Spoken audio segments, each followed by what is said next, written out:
Alright, what's poppin'? It's your boy Big Rich, Queens, New York City, where we get busy. Sunday night business. Gentlemen, come on in, wipe your feet on the rug, throw some smoke in the atmosphere. I got a little bit of purple platinum mixed with a little bit of GGC. So we got PPK, Purple Platinum Kush, plus GGC, a Gorilla Glue crew. Salute, you know how we do. Come on in, wipe your feet on the rug, throw some smoke in the atmosphere, and let's get busy. Another mob spotlight. Let's get right into it. Thomas Gaetano Lucchese was an Italian-American gangster and founding member of the mafia in the United States, an offshoot of the Cosa Nostra in Sicily. From 1951 until 1967, he was the boss of the Lucchese crime family, one of the 5 families that dominates organized crime in New York City.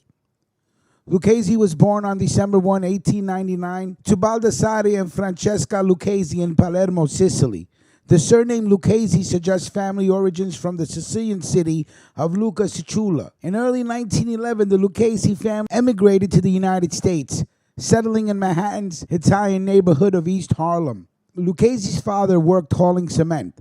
Lucchese worked in a machine shop until 1915 when an industrial accident amputated his right thumb and forefinger. After his accident, Lucchese spent more time with his friends. Lucchese, along with Charlie Luciano, formed the 107th Street Gang. Members of the gang stole wallets, burglarized stores, and engaged in other hustles. The 107th Street Gang operated under the protection of Bronx East Harlem family boss Gaetano Tom Reyna. By the age of 18, Lucchese had started a window washing company in East Harlem. Anyone refusing to buy window washing would have their windows broken. Simple. In 1920, Lucchese was arrested in Riverhead, Long Island, on auto theft charges. During his booking, a police officer compared Lucchese's deformed hand with that of Mordecai Three-Finger Brown, a popular Major League Baseball pitcher. The officer named Lucchese Three-Finger Brown, an alias that Lucchese always disliked. In January of 1921, Lucchese was convicted of auto theft and sentenced on March 27, 1922, to 3 years and 9 months in prison. Lucchese served 13 months at Sing Sing Correctional Facility before he was paroled. It would be Lucchese's only conviction. Lucchese was released from prison in 1923, 3 years into Prohibition. His old friends Charles Luciano, Frank Costello, and Meyer Lansky had become partners with Jewish gangster Arnold the Brain Rothstein, selling bootleg alcohol. During the 1920s, Lucchese became a strong ally of Luciano's and became a top member of Gaetano Reyna's crime family. In August of 1927, Lucchese was arrested under the alias of Thomas Ara and charged with receiving stolen goods. On July 18, 1928, Lucchese was arrested along with his brother-in-law, Joseph Rosado, for the murder of Louis Ceresulo. The charges were later dropped. In early 1931, the Castellamerese War broke out between Joe Masseria and Salvatore Maranzano. In a secret deal with Maranzano, Luciano agreed to engineer the death of his boss, Masseria, in return for receiving Masseria's rackets and becoming Maranzano's second in command. On April 15, 1931, Luciano had lured Masseria to a meeting where he was murdered at a restaurant called Nuova Villa Tamaro on Coney Island. While they played cards, Luciano allegedly excused himself to the bathroom, with the gunmen reportedly being Vito Genovese, Albert Anastasia, Joe Adonis, and Benjamin Bugsy Siegel, and Ciro the Artichoke King Terranova drove the getaway car. But legend has it that he was too shaken up to drive away and he had to be shoved out the driver's seat by Siegel. Luciano took over Masseria's family with Genovese as his underboss. In September of 1931, Luciano and Genovese planned the murder of Salvatore Maranzano after Lucchese had previously alerted Luciano that he was marked for death and prepared a hit team to kill Maranzano first. On September 10, 1931, when Maranzano summoned Luciano, Genovese, and Frank Costello to a meeting at his office, they knew Maranzano would kill them there. Instead, Luciano sent Maranzano's office 4 Jewish gangsters whose faces were unknown to Maranzano's people. They had been secured with the aid of Lansky and Siegel. Luciano subsequently created the commission to serve as the governing body for the organized crime. Due to Luciano's reform, the New York City underworld entered a long period of peace. Luciano was soon arrested in 1936 on compulsory prostitution charges and then deported in 1946. Gaetano would keep his family during a tough time, being outnumbered in the commission by an alliance of the Bonanno, Magaddino, Profaci, and Mangiano families. From 1932 onward, Gaetano kept a very low profile. Almost nothing is known about him then onward. He preferred to issue his orders through close allies, particularly Lucchese, who was the family's public face. In 1946, Lucchese attended the Mob Havana conference in Cuba as Gaetano's representative. On January 25, 1943, Lucchese became a naturalized United States citizen in Newark, New Jersey. Lucchese formed an alliance with Louis Buchalter, and together they controlled the garment district. In 1951, Gaetano died of natural causes. As underboss and de facto street boss for 2 decades, Lucchese was the obvious successor, and the family was quickly renamed the Lucchese crime family.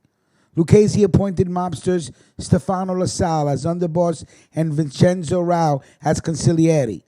That same year, Lucchese formed an alliance with Luciano crime family underboss Vito Genovese and Anastasia crime family underboss Carlo Gambino with the long-term goal of gaining control of the commission. Lucchese became one of the most well-respected Cosa Nostra bosses of the post-war era.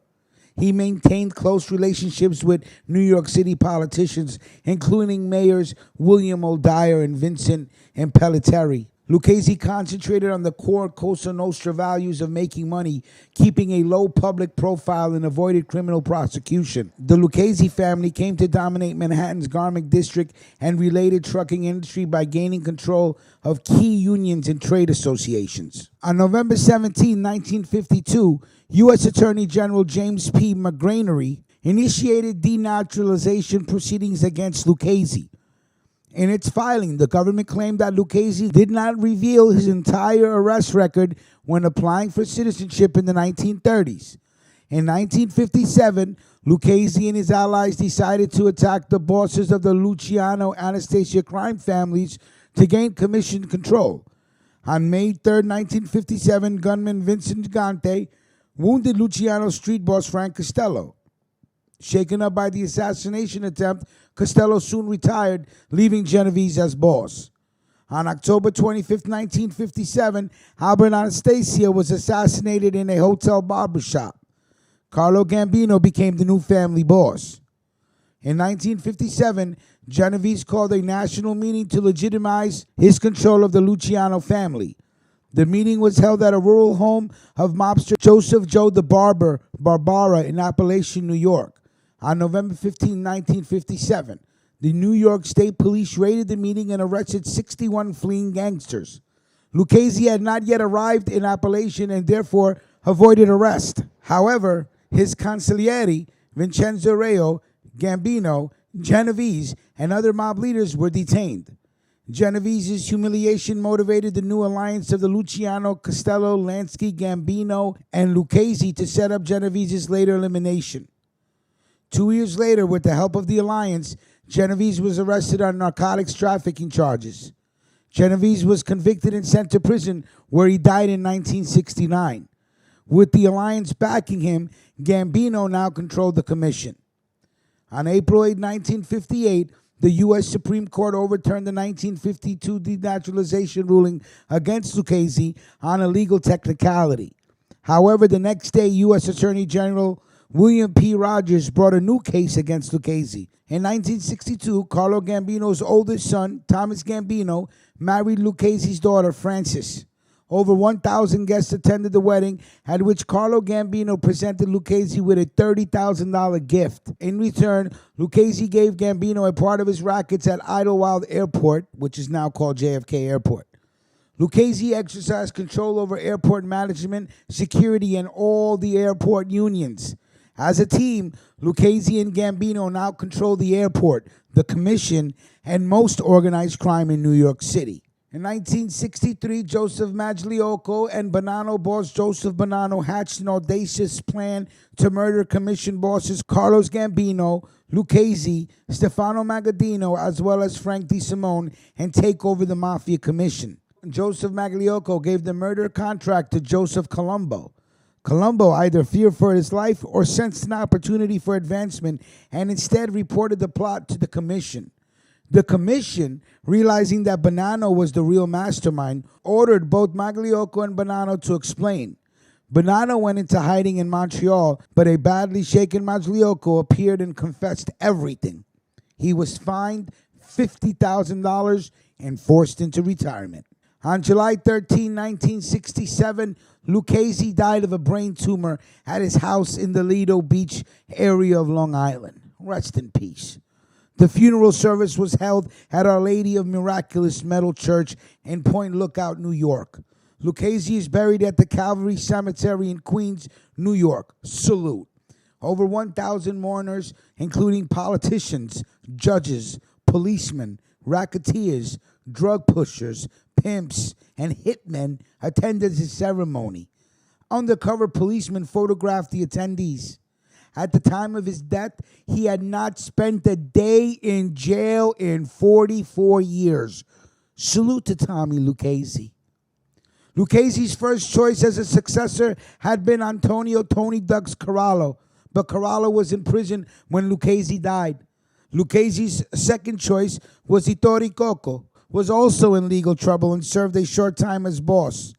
Another possible candidate was Consigliere Vincenzo Reo, but he too was dealing with criminal charges.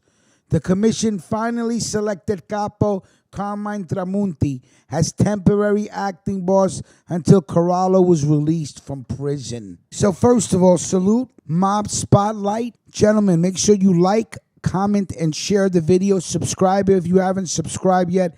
Don't forget to let me know what you're smoking on.